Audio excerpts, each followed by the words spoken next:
જય શ્રી કૃષ્ણ મિત્રો, નિત્ય સત્સંગમાં આપ સૌનું સ્વાગત છે।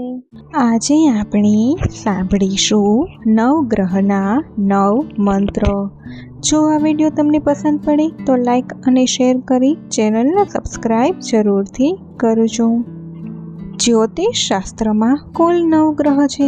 સૂર્ય, ચંદ્ર, મંગળ, બુધ, ગુરુ, શુક્ર, શનિ, રાહુ અને કેતુનો ઉલ્લેખ કરવામાં આવે છે। કુંડળીમાં ગ્રહોના અશુભ ફળથી બચવા માટે તેમના મંત્રનો જાપ કરવો જોઈએ। ગ્રહોના મંત્રનો જાપ કરવાથી અશુભ અસર ઓછી થઈ શકે છે। ગ્રહોના મંત્રનો જાપ કરવા માટે રોજ સવારે જલ્દી જાગવું જોઈએ અને સ્નાન કર્યા બાદ પૂજાની વ્યવસ્થા કરવી જોઈએ। જે ગ્રહના મંત્રનો જાપ કરવા માંગો છો તે ગ્રહની વિધિવત પૂજા કરવી જોઈએ। પૂજામાં બધી જ જરૂરી સામગ્રીઓ અર્પણ કરવી જોઈએ। પૂજામાં સંબંધિત ગ્રહના મંત્રનો જાપ કરવો જોઈએ। મંત્ર જાપની સંખ્યા ઓછામાં ઓછી 108 હોવી જોઈએ અને આ જાપ માટે રુદ્રાક્ષની માળાનો ઉપયોગ કરવો જોઈએ। સૂર્યનો મંત્ર છે ઓમ સૂર્યાય નમઃ।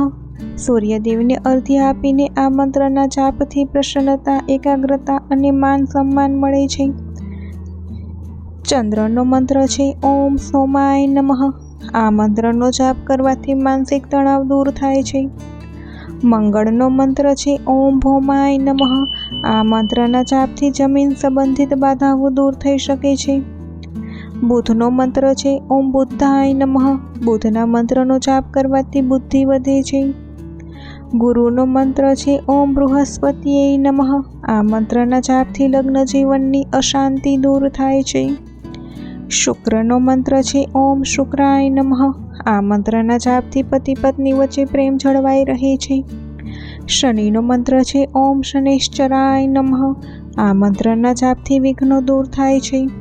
રાહુનો મંત્ર છે ઓમ રાહવે નમઃ। આ મંત્રનો જાપ કરવાથી તણાવ અને વિવાદથી બચી શકાય છે। કેતુનો મંત્ર છે ઓમ કેતવે નમઃ। કેતુના મંત્રનો જાપ કરવાથી અશાંતિ અને કલેશથી બચી શકાય છે।